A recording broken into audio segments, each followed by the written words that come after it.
Na swala linaitwa msaada. Sio kila mtu anastahili msaada wako. Yaani sio kila mtu anastahili msaada wako.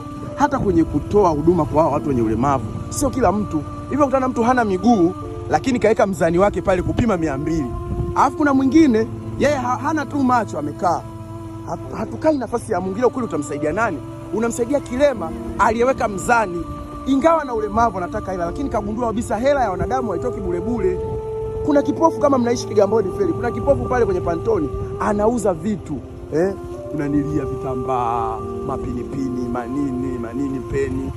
Kipofu unamaliza kununua pale, unaenda kidogo unakutana na kipofu mwingine kaeka kopo, anaomba hela. Huyu anaomba hela ya bure, huyu anaomba hela kwa kuwa anaifanyia kazi. Kwenye maisha yako kabla hujamsaidia mtu, angalia ananufaika vipi na msaada wangu, na je ana moyo wa kusaidiwa? Ukiona mbeba mtu alafu anaburuza miguu, ni ngumu kumsaidia. Tusitoe misaada kwa kuwa tumesaidia. Na unapotoa sadaka, nuia kwenye hela unalitoa.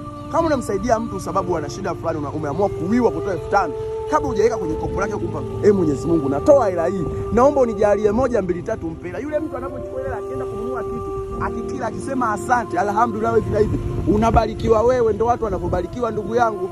Haya mafundisho huwezi kuletewa darasani.